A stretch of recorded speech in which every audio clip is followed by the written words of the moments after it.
ফেসবুকে পরিচয় হয়েছিল আরাফাতের সাথে। অনেক দিন থেকেই দেখা করব বলে ভাবছিলাম। আরাফাত আজ সকালে হঠাৎ ফোন করে বলে, তুই আজকে গাড়িতে উঠ, চলে আয় আমাদের বাসায়। তাই বন্ধুর এমন বার্তা পেয়ে ট্রেনেই রওনা দিয়েছি আরাফাতের বাসার উদ্দেশ্যে। গন্তব্য মাগুরা। আমার বাসা দিনাজপুরে। দিনাজপুর থেকে মাগুরা যেতে প্রায় 10-11 ঘন্টা লেগেই যাবে। এক কথায় যেতে যেতে রাতই হয়ে যাবে। ট্রেন থেকে যখন নামলাম তখন রাত প্রায় 10:30টার মতো বাজে। আশেপাশে কোনো মানুষজন নেই বললেই চলে। এক কথায় গা ছমছমে পরিবেশ। ফোনের দিকে তাকিয়ে চমকে উঠলাম। দেখলাম আরাফাত 16 বার কল দিয়েছিল। ট্রেনের ঝাঁকিতে কখন যে ঘুমিয়ে পড়েছিলাম বুঝতেই পারিনি। আরাফাতের ফোনে কল দিলাম বেশ কয়েকবার, দেখলাম সুইচ অফ। আমার একটু ভয় হতে লাগলো। ভাবলাম অচেনা জায়গা, তার উপর আমি বাসাও চিনি না। যাই হোক, আরাফাত আমাকে বলেছিল ট্রেন থেকে নেমে রেল স্টেশনের গেটে গেলেই অটো বা ভ্যান রিক্সা পেয়ে যাব। বাড়ির ঠিকানা দিয়েছিল চাঁদপুর। স্টেশন থেকে 5 কিলোমিটারের রাস্তা। আরাফাত আরও বলেছিল ভ্যান রিক্সা না পেলে আমাকে ফোন দিবি, আমি গিয়ে তোকে নিয়ে আসব। একা একা যেন হেঁটে না যাই। রাস্তার মাঝপথে নাকি একটা ভয়ানক কবরস্থান পড়ে। রাতের বেলা সেই কবরস্থানে একা একা গেলে নাকি কেউ আর বেঁচে ফিরতে পারে না। আমি আরাফাতের কথাগুলো ভাবতে ভাবতে রেল স্টেশনের গেটের সামনে গেলাম। গিয়ে দেখলাম কোনো ভ্যান রিক্সা নেই। হয়তো রাত বেশি হওয়ার কারণে সবাই বাসায় চলে গিয়েছে। তবে ছেঁড়া কাপড় পরা রেল স্টেশন গেটের সামনে কেউ একজন শুয়ে আছে। পাগল টাগল হবে হয়তো। আমি লোকটির কাছে গিয়ে দেখলাম লোকটি নাক ডেকে ঘুমাচ্ছে। হ্যালো চাচা, চাচা একটু উঠেন প্লিজ, আমি একটু বিপদে পড়েছি। এভাবে কিছুক্ষণ লোকটিকে ডাকার পর লোকটি উঠে বসলো। দিলেন তো ঘুমটা ভাঙিয়ে। এত রাতে আমাকে ডাকাডাকি করছেন কেন? প্রথমে ভেবেছিলাম লোকটি পাগল। তার কথাবার্তা শুনে বুঝতে পারলাম সে পাগল না, একজন ভিক্ষুক। চাচা, আমি চাঁদপুরে যাব, কোনো ভ্যান রিক্সা দেখতেছি না। আপনি আমাকে একটা রিক্সা জোগাড় করে দেন প্লিজ। আমাকে একটা রিক্সা জোগাড় করে দিলে আপনাকে 500 টাকা বকশিশ দিব চাচা। প্লিজ চাচা একটু দেখেন। এত রাতে ভ্যান রিক্সা পাবা না তুমি। সবাই এখন নাক ডেকে ঘুমাচ্ছে। এত রাতে কেউই আসবে না, অযথা আমার ঘুমটা ভাঙিয়ে দিলা। যাও তো বাবা, আর বিরক্ত করিও না। এমনিতেই কালকে সকাল সকাল ঘুম থেকে উঠে ভিক্ষায় বেরোতে হবে। এই বলে লোকটি আবার শুয়ে পড়ল। কি একটা বিপদে পড়লাম। আরাফাতের ফোনেও কল ঢুকছে না। আবার আরাফাত হেঁটে হেঁটে না যেতেও বারণ করেছিল। একা একা গেলে নাকি বিপদে পড়ব। আমি এখন কি করব ভেবে পাচ্ছিলাম না। হঠাৎ রাস্তা দিয়ে একজনকে হেঁটে যেতে দেখে ধরে প্রাণ এলো। লোকটিকে ডাক দিলাম, ভাইয়া, ও ভাইয়া, এদিকে একটু শুনেন, আমি একটা বিপদে পড়েছি, আমাকে একটু সাহায্য করেন। লোকটি আমার কাছে আসলো।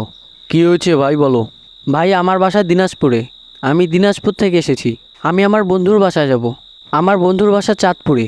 আমার বন্ধুর ফোন বন্ধ, কোনো ভ্যান রিক্সাও পাচ্ছি না। এখন কিভাবে যে যাই কিছুই বুঝতে পারছি না। আসলে এটা গ্রাম সাইড তো, তাই এখানে বেশি রাত পর্যন্ত ভ্যান রিক্সা থাকে না। কি আর করার, চাঁদপুরে যাবা তো তুমি এই মাটির রাস্তা দিয়ে সোজা 5 কিলোমিটার হাঁটলেই সেখানে যেতে পারবা। তবে একটা কথা মনে রাখবা, রাস্তার মাঝপথে একটা ভয়ানক কবরস্থান পড়বে। পিছন থেকে কেউ যদি তোমাকে ডাক দেয় তুমি পিছনে ঘুরবা না। যদি তোমার পরিচিত কেউ ডাক দেয় তাও পিছনে ঘুরবা না, ঘুরলেই কিন্তু বিপদ। যাই হোক, ভয়ে ভয়ে আমি রাস্তা দিয়ে হাঁটা শুরু করি। নিঝুম রাত, গা ছমছমে পরিবেশ, সাথে ঝিঝি পোকার ডাক তো আছেই। মাঝে মধ্যে কুকুর শিয়ালের ডাকও ভেসে আসছিল। এভাবেই ভয়ে ভয়ে হাঁটছি। আমার কেন জানি মনে হতে লাগলো আমার পিছে পিছে কেউ একজন আমার সাথেই হাঁটছে। হাঁটতে হাঁটতে অনেক দূরে চলে এসেছি। আমার মনে মনে আরাফাতের ওপর অনেক রাগ হচ্ছিল। আমি এত দূর থেকে আসলাম আর ওর ফোন বন্ধ করে রেখেছে, আমাকে নিতেও এলো না। এগুলো ভাবতে ভাবতে কখন যে কবরস্থানের সামনে চলে আসলাম নিজেও জানি না। আমি বুঝতে পারলাম আমি কোনো কবরস্থানের পাশ দিয়ে হেঁটে যাচ্ছি। আমি ভয়ে ভয়ে সামনে এগোতে থাকি আর মনে মনে আয়াতুল কুরসি পড়তে থাকি। যতই হাঁটছি আমি, কবরস্থান যেন শেষই হচ্ছে না। আমি এতটাই ভয় পেতে লাগলাম দোয়া দরুদগুলোও ভুলে গেলাম। এখন মনের মধ্যে শুধু ভয় আর ভয়।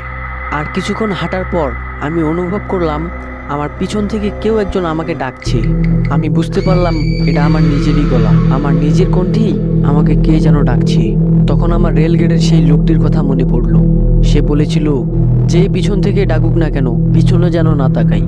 আমি তার কথা মতো আমার মতো করে হেঁটে যাচ্ছি। যা কিছুই হয়ে যাক, আমি পিছনে তাকাবো না। এভাবেই মনে সাহস নিয়ে হাঁটতে থাকি। এখন আর কারো গলা শোনা যাচ্ছে না।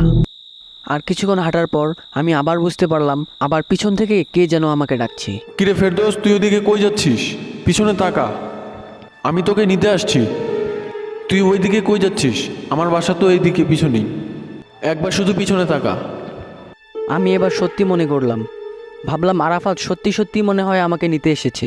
সব কিছু বলে পিছনে ঘুরে যা দেখলাম, এটা দেখার জন্য আমি মোটেও প্রস্তুত ছিলাম না। এটা তো আরাফাত না, কি বিশ্রী তার চেহারা, তার চোখ দুটো রক্তের মতো লাল, এমন ভয়ানক চাহনি যেন এখনই আমাকে গিলে ফেলবে। এটা দেখে প্রায় সেন্সলেস হয়ে যাওয়ার মতো অবস্থা আমার। কিরে, তোর সাহস কি করে হলো এই রাস্তা দিয়ে যাওয়ার? জানিস না এই কবরস্থান দিয়ে রাতের বেলা কেউ একা যেতে পারে না। তুই আজকে জ্যান্ত বাসায় ফিরে যেতে পারবি না। আমাকে ছেড়ে দাও প্লিজ, আমি ইচ্ছে করে এখানে আসিনি, দয়া করে আমাকে ছেড়ে দাও। আমি আর কোনোদিন এই রাস্তা দিয়ে একা আসবো না, প্লিজ আমাকে ছেড়ে দাও। আজ পর্যন্ত রাতের বেলা যেই এখানে একা একা এসেছিল কেউ আর জীবন নিয়ে ফিরে যেতে পারেনি, তুইও পারবি না। এই বলে সেই ভয়ানক অশরীরটি আমার দিকে এগিয়ে আসতে লাগলো।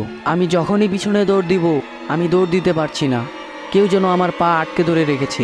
সেই অশরীরটি আমার সামনে এগিয়ে আসতে লাগলো। যখনই একদম আমার কাছে চলে এলো, তখনই কোথা থেকে যেন আরাফাতের গলা ভেসে আসে। ছেড়ে দে শয়তান, আমার বন্ধুকে ছেড়ে দে, না হলে কিন্তু তোর খবর আছে। ভূতটি আরাফাতকে দেখে কোথায় যেন অদৃশ্য হয়ে গেল। আমি সময় মতো না আসলে কালু তোকে মেরেই ফেলতো। তোর ফোন বন্ধ কেন? আমি তোকে কতবার কল দিয়েছি তুই জানিস? আচ্ছা সব বলবো তোকে, আগে এখান থেকে বাসায় যাই, এখানে আর এক মুহূর্ত নয়। আমি জানতাম আজকে তোর সাথে কিছু একটা হবে। আমি আগে থেকেই রেল স্টেশনে বসেছিলাম তোর অপেক্ষায়। আমার ফোনটা ছিনতাইকারী ছিনতাই করে নিয়ে দৌড় দেয়। আমি তার পিছনে দৌড়াতে দৌড়াতে অনেক দূর চলে গিয়েছিলাম, তবে ছিনতাইকারীটিকে ধরতে পারিনি। স্টেশনে এসে দেখি স্টেশন একদম ফাঁকা। বুঝতে পারি ট্রেনও চলে গেছে। তখন রেলগেটে এসে দেখি তুই নাই। একটা ভিক্ষুক ঘুমাচ্ছিল, তাকে জিজ্ঞাসা করতেই তোর কথা বললো।